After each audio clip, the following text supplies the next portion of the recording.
Hello বন্ধুরা, তো আমাদের আজকে তৃতীয় অধ্যায়ের নবম ভিডিও পার্ট 9।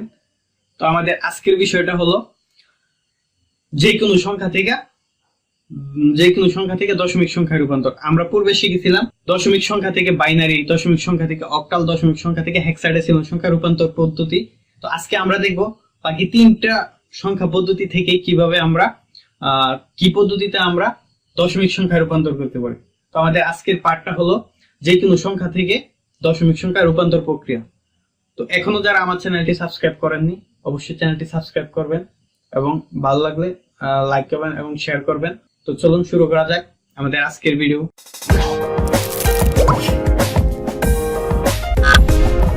যে কোনো সংখ্যা থেকে দশমিক সংখ্যায় রূপান্তরের জন্য আমাদের একটা সূত্র রয়েছে। সেই সূত্রটা যদি আমরা ভালো করে বুঝতে পারি তাহলে অবশ্যই আমরা যে কোনো সংখ্যা থেকে দশমিক সংখ্যা রূপান্তর প্রক্রিয়াটা সহজেই করতে পারবো। তো চলুন এখন আমরা সূত্রটা সম্পর্কে আগে জানি। তাহলে চলুন আমরা সূত্রটা নিয়ে একটু আলোচনা করি। সূত্রটা যদি আমরা ভালো করে বুঝতে পারি তাহলে আশা করি এই অঙ্কটা করা আমাদের পক্ষে অনেকটাই সহজ হবে। তো এটা লিখলাম আমি শুধু পূর্ণ সংখ্যার ক্ষেত্রে। পূর্ণ সংখ্যার ক্ষেত্রে কিভাবে আমরা সূত্রটা প্রয়োগ করতে পারি। তো পূর্ণ সংখ্যার ক্ষেত্রে আমাদের a1 ইন্টু বেস, তার এটার ঘাত হচ্ছে আবার 6। এর মানেটা হচ্ছে আমাদের যে কোনো সংখ্যা থাকতে পারে। সাপোজ আমি একটু বাইনারি সংখ্যা লিখলাম 1101, এটা হচ্ছে আমাদের বাইনারি সংখ্যা। এখানে এটা হচ্ছে a1, এটা হচ্ছে a2, এটা হচ্ছে a3, এটা হচ্ছে a4। সো এখানে আমাদের প্রতিটা সংখ্যার ক্ষেত্রে প্রতিটা অঙ্কের ক্ষেত্রে আমাদের যে অঙ্কটা থাকবে বাইনারি হতে পারে, হেক্সাডেসিমাল হতে পারে, অক্টাল হতে পারে, যাই হোক না কেন। যদি অক্টাল সংখ্যা হয় 570, তাহলে এই 5টা হচ্ছে a1, 7টা হচ্ছে a2, 0টা হচ্ছে a3। আবার যদি হেক্সাডেসিমাল সংখ্যা হয় a54, এটা যদি হয় তাহলে এটা হচ্ছে a1, এটা হচ্ছে a2, এটা হচ্ছে a3। এটা হলো মূলত আমাদের এর বিষয়টা। তবে এই ক্ষেত্রে আমাদের এটা n পর্যন্ত যাইতে পারে, আমাদের জয়টা সংখ্যা থাকে তত পর্যন্ত যাবে আর কি। তারপর বেসটা হলো সংখ্যাতে আছে সংখ্যাটা। সাপোজ যদি আমাদের বাইনারি সংখ্যা থাকে, সাপোজ যদি এই সংখ্যাটা থাকে তাহলে এখানে আমাদের বেস হবে 2। যদি সংখ্যাটা আমাদের অক্টাল সংখ্যায় থাকে তাহলে আমাদের এখানে বেসটা হবে 8। আর যদি আমাদের হেক্সাডেসিমাল থাকে, সংখ্যাটা আমাদের হেক্সাডেসিমাল থাকে, হেক্সাডেসিমাল থেকে যদি আমরা দশমিকে নিতে চাই তাহলে আমাদের বেসটা হবে 16। এভাবে এটা আমরা সাজাবো। তো সাজানোর পর আমাদের এই ঘাত যেটা পাওয়ার যেটা সেটা আসবে আমাদের একদম ডান পাশ থেকে বাম পাশে গণনা করে। প্রতিটা বেসের উপরে আমাদের 0 থেকে গণনা করে আসবে। সাপোজ এই যে এখানে আমাদের বেসটা হচ্ছে এখানে শুরু, তো শুরু থেকে আমাদের আসবে, শুরুটা হবে 0 থেকে 1 2 3 4 জয়টা বেস থাকবে ততটা। যদি এখানে সাপোজ আমাদের 4টা বেসই থাকতো, এখানে যে 4টা থাকতো a1 into base plus a2 into base, তাহলে এখানে আমাদের দুইটা, এখানে একটা বেস আছে এখানে একটা, তাহলে এখানে হচ্ছে 0, এখানে হচ্ছে 1, এখানে হচ্ছে 0, এখানে হচ্ছে 1। তারপর এই পাশে যদি আরো থাকতো বেস তাহলে 2 3 4 5 এভাবে আমাদের চলতে থাকতো আর কি। তো বেসটা আমাদের এভাবে বসবে ঘাত যেটা। এটা হলো আমাদের পূর্ণ সংখ্যার ক্ষেত্রে, এটা হলো আমাদের পূর্ণ সংখ্যার ক্ষেত্রে। তো আমাদের আবার একটু রিপিট করতেছি আমি, যে a1 a2 a3 a4 যেগুলো আছে সেগুলো হলো আমাদের যে সংখ্যায় থাকবে। সাপোজ যদি বাইনারি সংখ্যায় থাকে, বাইনারি থেকে আমরা দশমিকে রূপান্তর করতে চাই তাহলে বাইনারি, এই যে এখানে লিখলাম, যে বাইনারি ডিজিট গুলো থাকবে প্রতিটি ডিজিট হবে a1 a2 a3 a4 এই হিসেবে। যদি অক্টালে থাকে, অক্টাল থেকে যদি আমরা দশমিকে নিতে চাই তাহলে আমাদের অক্টাল সংখ্যাটা থাকবে a1 a2 a3। আবার বেসটা হবে অক্টালেরই। যদি বাইনারি থাকে তাহলে 2, অক্টাল হলে আমাদের 8। আবার যদি হেক্সাডেসিমাল থাকে তাহলে যে কয়টা আমাদের অঙ্ক থাকবে a1 a2 a3 এই পজিশনে বসবে এবং প্রতিটা পজিশনের পরে বেস দ্বারা গুণ হবে এবং পেজের উপর বাম পাশ থেকে 0 থেকে কাউন্ট করে আমাদের বেস গুলা বসবে, যেমন 0 1 2 3 যাই থাকে না কেন বাম পাশে আমাদের ধারাবাহিকভাবে চলতে থাকবে। তো এটা ছিল আমাদের পূর্ণ সংখ্যার ক্ষেত্রে সূত্রের ব্যবহার। তো আমরা দেখি যদি দশমিক সংখ্যা আসে তাহলে আমাদের সূত্রের প্রয়োগটা কিভাবে হবে। তো এখন দেখবো আমরা ভগ্নাংশের সংখ্যার ক্ষেত্রে কিভাবে আমরা এই সংখ্যাটা প্রয়োগ করতে পারি, এই সূত্রটা প্রয়োগ করতে পারি। তো আমরা যারা প্রথম পূর্ণ সংখ্যার ক্ষেত্রে বিষয়টা বুঝতে পারেন না, তারা আবার ভিডিওটা দেখে আসুন, কারণ ওইটার সাথে এটা রিলেটেড, ওইটার সাথে এটা শুধু একটা পার্থক্য বিদ্যমান আছে, আর বাকি সব একই। যদি এই a1 a2 a3 যেরকম ছিল ঠিক একই রকম, যেই সংখ্যাতে থাকবে দশমিকে থাকলে অক্টালে থাকলে অক্টাল, হেক্সাডেসিমাল থাকলে হেক্সাডেসিমাল, বাইনারি থাকলে বাইনারি। a1 a2 a3 এটা হলো আমাদের অঙ্ক। তো এখন আমাদের এখানে শুধু বেসটা নিয়ে আমাদের বেসের উপর পাওয়ারটা হবে এখান থেকে -1 -2 -3 n পর্যন্ত। তো যতক্ষণ পর্যন্ত আমাদের পূর্ণ সংখ্যার ক্ষেত্রে ছিল বাম পাশ থেকে পাওয়ার গুলা 0 থেকে ডান পাশে গণনা হয়ে যেত, আর এখানে আমাদের ভগ্নাংশের ক্ষেত্রে ডান পাশ থেকে আমাদের অঙ্কগুলা পাওয়ার গুলা ডান পাশ থেকে পাওয়ার গুলা বাম পাশের দিকে মাইনাস আকারে যাবে। জিরোর পরে আমরা জানি জিরোর পরে কোন সংখ্যা থাকে, জিরোর পরে অবশ্যই আমাদের থাকে মাইনাস। জিরোর নিচে কোনো সংখ্যা নাই, জিরোর নিচে যেটা সেটাই মাইনাস। জিরো থেকে ছোট কোনো সংখ্যা নাই, জিরো থেকে ছোটই -1 থেকে শুরু, -1 2 3 4 এটা হলো জিরো থেকে ছোট। তো জিরোর পর আমাদের -1 আসে, এর জন্য এখানে -1 থেকে কাউন্ট শুরু হয়, -1 2 3 4 যতক্ষণ আমাদের চলতে থাকে ততক্ষণ এটা চলতেই থাকে। যতক্ষণ পর্যন্ত আমাদের ডিজিট থাকবে বা অঙ্ক থাকবে, বেস থাকবে, ততক্ষণ আমাদের পাওয়ার গুলা বা ঘাত গুলা আমরা বসাতে পারবো।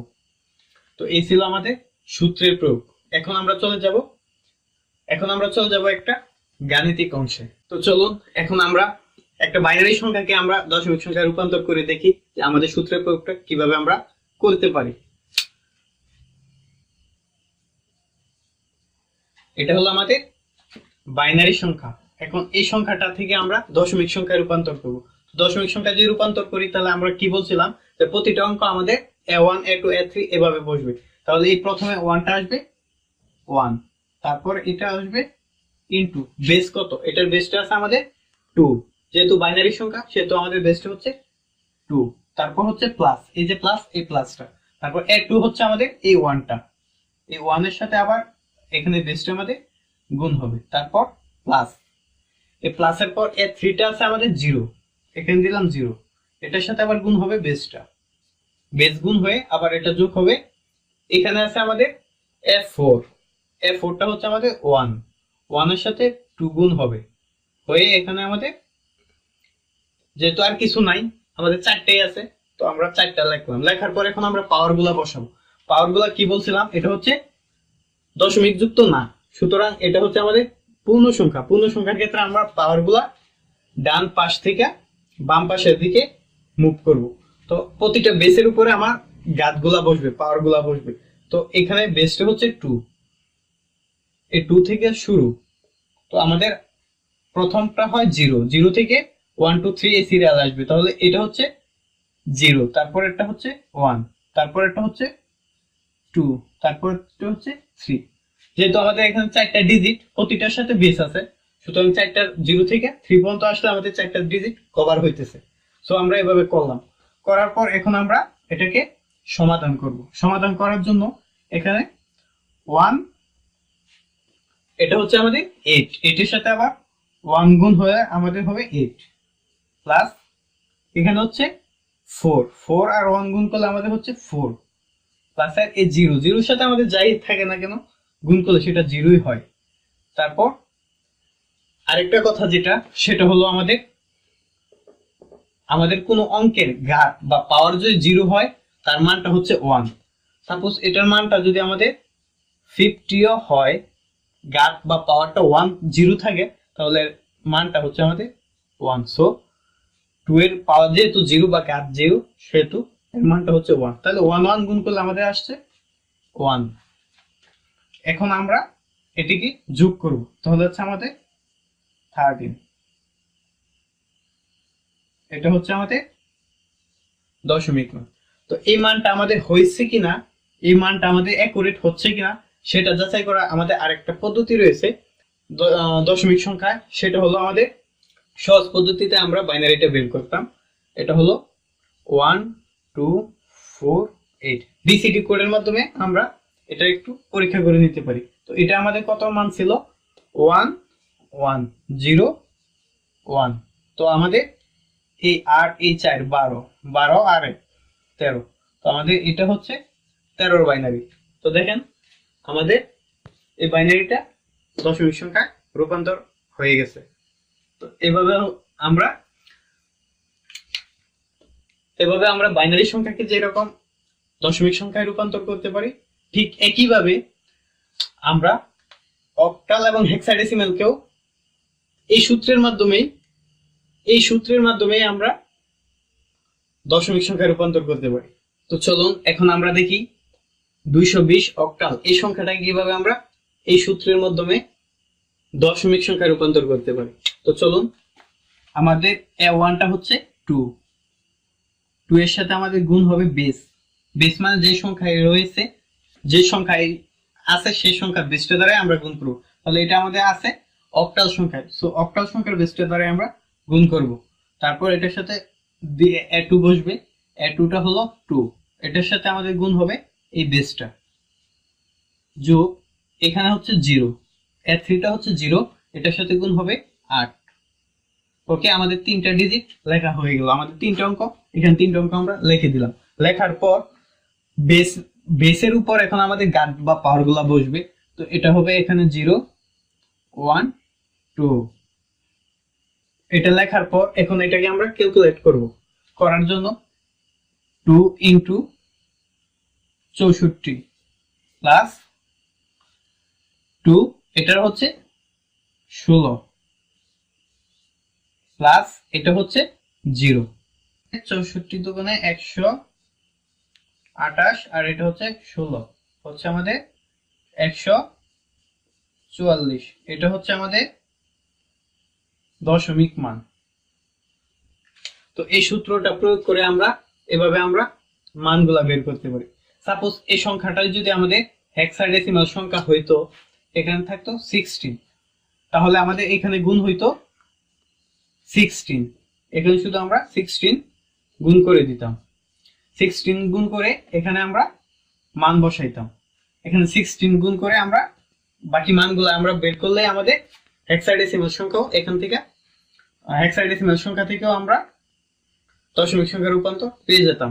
তাহলে এখন আমরা দেখব কিভাবে ভগ্নাংশের ক্ষেত্রে কিভাবে আমরা এই সূত্রটা প্রয়োগ করে দশমিক সংখ্যায় রূপান্তর করতে পারি। তো চলুন এখন দশমিক যুক্ত একটা সংখ্যাকে আমরা এভাবে বসাই। তো বসানোর জন্য আমাদের দশমিক যুক্ত একটা সংখ্যা বা বাইনারি সংখ্যাকে আমরা দশমিক সংখ্যায় রূপান্তর করব। ভগ্নাংশের সংখ্যাকে দশমিক সংখ্যায় এখন রূপান্তর করব। তাহলে আমাদের এখানে আছে 1, এখানে a1টা হচ্ছে 1 ইন্টু বেসটা হচ্ছে 2। ফর্মুলা সবই ঠিক, শুধু একটা জিনিস চেঞ্জ, এটা হলো আমাদের পাওয়ার বা ঘাতের মধ্যে। এটা আমাদের ডিজিট লেখা শেষ। এখন আমরা এই মানগুলাই আমরা বসাবো। মানগুলো বসানোর জন্য আমাদের মাইনাসে 1 2 3 এভাবে জাস্ট শুধু বসায় যাবো, আর কোনো কাজ নেই। এখন এটাকে শুধু ক্যালকুলেট করব। তো এটার মানটা আমরা কত জানি? এটার মানটা হচ্ছে হাফ। 1 into half. মাইনাসের জন্য আমাদের এটা হচ্ছে সূচকের নিয়ম, এভাবে আমাদের হাফ হয়। আমি জাস্ট বোঝার জন্য এভাবে লিখতেছি, এটা ক্যালকুলেটর চেপে লিখলেও চলে। তো এখানে আমি দেখানোর জন্য এটা আমি করতেছি 1 ইন্টু 1/4। এটা দ্বারা এটা স্কোয়ার হয়ে যায়। তারপর এটা হচ্ছে 0 ইন্টু 1/8। তারপর এটা হচ্ছে 1 ইন্টু 1/16। তো আপনারা এইভাবে না লিখে ক্যালকুলেটর চেপে লিখলেও হবে। এটার মানটা হবে 0.50। তারপর এটার মান হচ্ছে 0.25। তারপরের মানটা হচ্ছে, এটার মানটা তো জিরোই আসে, জিরো দ্বারা যে কোনো সংখ্যায় গুণ করলে মান জিরো আসে। তারপর এটার মানটা হচ্ছে 0.625, এটা আসবে নর্মালি। তারপর এটা আমরা টোটাল যোগ করে যে মানটা আসবে সেই মানটা আমাদের ফল। তো এগুলো আমাদের যোগ করে আসছে 1.375। এটা হচ্ছে আমাদের দশমিক সংখ্যা, এটা হচ্ছে আমাদের দশমিক সংখ্যা। এটা হলো আমাদের মাইনাস প্রয়োগের ক্ষেত্রে। তো এই ক্ষেত্রে আমরা এখানে যদি আমাদের অক্টাল সংখ্যা থাকতো তাহলে আমাদের বেসটা হতো 8, যদি হেক্সাডেসিমাল থাকতো তাহলে আমাদের বেসটা হতো 16। এবারে জাস্ট আমরা ক্যালকুলেটর করে দেব। তবু আমি অক্টাল একটা সংখ্যা করে দেখাচ্ছি আপনাদের কিভাবে আপনারা অক্টাল সংখ্যা করবেন। ভগ্নাংশের অক্টাল সংখ্যাকে আমরা কিভাবে দশমিক সংখ্যায় রূপান্তর করতে পারি। তো আমরা একই সূত্রের মাধ্যমে আমরা সকলগুলা সমাধান করতে পারি। তো এখানে আমরা a1টা হচ্ছে 3, এটার সাথে আমাদের বেসটা হচ্ছে 8। তারপর এখানে হচ্ছে a2টা হচ্ছে 1, 1 এর সাথে আমাদের বেসটা হচ্ছে এই যে 8। তারপর এখানে a3টা হচ্ছে 0, এটার সাথেও বেসটা হচ্ছে 8, বেস একই আছে। তো এখন আমরা এই বেসের মানগুলা -1 2 3 বসাবো। তো এটা হচ্ছে -1 -2 -3। এখন আমরা এই মানটা বসাবো 3 × 1/8 প্লাসে 1 × 1/81, তারপর প্লাস 0 × এটার মানটা হচ্ছে আসবে। তো মাইনাসের জন্য আমাদের ভাগ চিহ্নটা চলে আসে, আর যেই উপরে যেটা থাকে সেটা স্কোয়ার হিসেবে আমাদের কাজ করে আর কি। এটা হলো আমাদের সূচকের নিয়ম। তো এটা আমরা লিখতে পারি 3/8 প্লাস এটা হচ্ছে 1/81। তারপর এটা তো আমাদের জিরোই আসবে, জিরো যেহেতু আছে এটা আমাদের জিরো চলে আসবে, জিরোর সাথে যাই গুণ হোক না কেন সেটা আমাদের জিরো আসে। তো এখন আমাদের দুইটা যোগ করলে আমাদের যে ফলটা আসবে সেটা হলো আমাদের ফল। এটা হচ্ছে 0.375 প্লাস 0.0। তো আমাদের মানটা, এটার মানটা আসে এটা, এটার মান এটা। এখন এটা আমরা যোগ করার পর আমাদের এই মানটা আসে, এই মানটা হলো আমাদের দশমিকের মান। তো যে কোনো সংখ্যাকে আমরা এই সূত্রের মাধ্যমে একইভাবে দশমিক সংখ্যায় রূপান্তর করতে পারি। তো সূত্রটা যদি আপনারা ভালো করে বুঝে থাকেন, আশা করি যে কোনো সংখ্যা থেকে আপনারা দশমিক সংখ্যায় অবশ্যই রূপান্তর করতে পারবেন। আর যদি বুঝতে কোনো অসুবিধা হয়, আমার কথা বুঝতে কোনো অসুবিধা হয় বা কোনো সমস্যা থাকে, তা আমাকে অবশ্যই কমেন্টস করে জানাবেন, আমি চেষ্টা করব সমাধান দেওয়ার জন্য। এই ছিল আমাদের আজকের ভিডিও। তো আমাদের আজকে পার্ট 9, আমাদের কুইজ 9। আমাদের আজকের কুইজটা হলো 510 অক্টাল সংখ্যায় আছে, 510 সংখ্যাটা অক্টালে আছে, এর দশমিক মান কত? 510 অক্টাল সংখ্যার দশমিক মান কত? আপনারা অবশ্যই কমেন্টসে কুইজের আনসারটা দিবেন। আর ভিডিওগুলাই অবশ্যই আপনারা A to Z দেখবেন, টেনে টেনে অবশ্যই দেখবেন না, কারণ টেনে টেনে ভিডিওগুলো দেখলে আপনারা অঙ্কগুলো বুঝতে পারবেন না। প্রতিটা অঙ্কের একটা ধারাবাহিকতা রয়েছে, একটা পার্ট চলে গেলে অন্য পার্টটা আসলেই বুঝতে অসুবিধা। সুতরাং আপনারা ধারাবাহিকভাবে A to Z না টেনে ভিডিওগুলো দেখবেন, এটা আমার রিকোয়েস্ট। কারণ আমি এত কষ্ট করে যদি আপনাদের বুঝাতে ব্যর্থই হই তাহলে আসলে আমার এর কোনো সার্থকতা নেই। সো আপনারা অবশ্যই ভিডিওগুলা ধৈর্য সহকারে না টেনে ধারাবাহিকভাবে দেখবেন, এবং যদি আমার ভিডিওগুলো ভালো লাগে আমার চ্যানেলটি অবশ্যই সাবস্ক্রাইব করবেন। ধন্যবাদ সবাইকে, ভালো থাকবেন, সুস্থ থাকবেন।